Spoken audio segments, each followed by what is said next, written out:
এই hi everyone, welcome back to my channel বা page, যে যেখান থেকে দেখছো।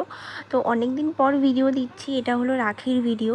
অ্যাকচুয়ালি এই কদিন মন মানসিকতাই সেরকম ছিল না যে ভিডিও এডিট করে ভয়েস ওভার দিয়ে ভিডিওটা পোস্ট করব। অ্যাট লাস্ট ভিডিওটা আমি এডিট করছি 22শে আগস্ট। জানি না ভিডিওটা আমি কবে পোস্ট করব। তো এই রাখিগুলো আমি হাবড়া থেকে কিনে এনেছিলাম। তো এগুলোই এখন গুছিয়ে নেব। আর রাখির দিনকে তোমরা জানো সকাল থেকে কি পরিমাণে মুষলধারে বৃষ্টি হচ্ছিল।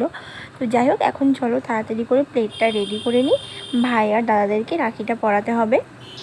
আর এখানে আমি রাখি পরাতে বসেও পড়েছি। দাদাকে সবার প্রথমে ওকেই রাখিটা পরিয়েছি, তারপরে গিয়েছিলাম ভাইদের বাড়িতে ভাইকে রাখি পরাতে।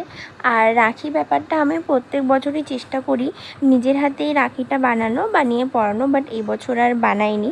মানে আমি স্টার্ট করেছিলাম, বাট আমি আর রাখি বানানোটা কমপ্লিট করিনি, কারণ শরীরটাও সেরকম ভালো ছিল না আর একটু ব্যস্তও ছিলাম।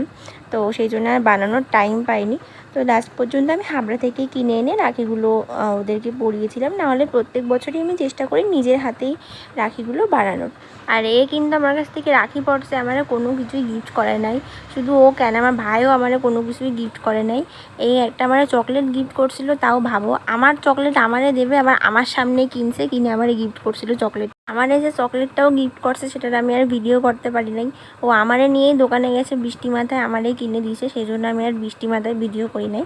তো যাই হোক, তারপরে চকলেট কিনে যাওয়ার পর আমি চলে গেছিলাম মামিদের বাড়িতে ভাইকে রাখি পরার জন্য। আর এও কিন্তু আমার কিছু গিফট করে না, ও আমার কইছে ও মাইনে পাবে, মাইনে পেয়ে তারপরে আমারে দেবে। দেখবানে ও আমার মাইনে পেয়ে কী গিফট করে। তো যাই হোক, চলো এবার ওদেরকে রাখিটা পরাই। ওদেরকে রাখি পরানোর পর তারপরে আমার বোনও আমার দাদার ওকে রাখি পরানো হয়ে গেছিলো ওর বোনের সকালবেলায়।